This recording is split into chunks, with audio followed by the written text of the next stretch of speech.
আজকে প্রচুর মানুষ নেটওয়ার্ক মার্কেটিং বিজনেস স্টার্ট তো করে, বাট কিছু রিজনের জন্য তারা কিন্তু এই বিজনেস থেকে সাকসেসফুল হতে পারে না। সো আজকে আমি এমন 3টে পয়েন্ট নিয়ে আলোচনা করবো, যেই 3টে পয়েন্টের উপর আপনি যদি ঠিকঠাক ভাবে কাজ করেন তাহলে আপনি কিন্তু অবশ্যই বিজনেস থেকে সাকসেস পাবেন। So hello everyone, myself Susmita Saha, I am a digital entrepreneur and a proud network marketer. So first one, patience. আজকে প্রচুর নেটওয়ার্কাররা শুধু এই থট প্রসেসে আসে যে আজকে তারা 2 থেকে 3 মাসের মধ্যে এখান থেকে গাড়ি বাড়ি বা প্রচুর সাকসেস পেয়ে যাবে।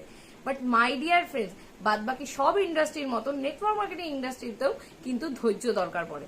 এখানে একটা বিজনেস দাঁড় করানোর জন্য আপনাকে কিন্তু 3 থেকে 5টা বছর এখানে ধৈর্য সহকারে কাজ করতে হয়, তবেই কিন্তু এখান থেকে আপনি সাকসেসফুল হতে পারবেন। So second, field work. Starting পিরিয়ডে নেটওয়ার্ক মার্কেটাররা কি ভাবে যে এটা একটা লটারির টিকিটের মতো, যে লটারির টিকিট কেটে নিলাম এবং আমি আজই সাকসেসফুল হয়ে যাবো। বাট মাই ডিয়ার ফ্রেন্ডস, এটা কিন্তু একটা ফিল্ড ওয়ার্কের বিজনেস। আপনি যদি সঠিক সিস্টেমেটিক ওয়েতে ফিল্ডে যদি পড়ে থাকতে পারেন তাহলে আপনি কিন্তু অবশ্যই এখান থেকে সাকসেসফুল হবেন। Third and most important point, learning attitude. প্রচুর নেটওয়ার্কাররা বিজনেসে জয়েন তো করে যায়, বাট তারা নলেজের দিকে কিন্তু ফোকাস করে না। But my dear friend, network marketing business কিন্তু শিখে করার বিজনেস।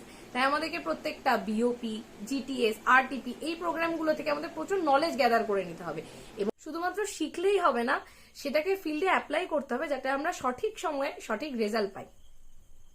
সো এই ভিডিওটা যদি ভালো লেগে থাকে আমার চ্যানেলটিকে অবশ্যই সাবস্ক্রাইব করবেন, এবং ভিডিওটির কোন পয়েন্টটা আপনার কাজে লাগছে সেটাকে কমেন্টে করতে একদম ভুলবেন না।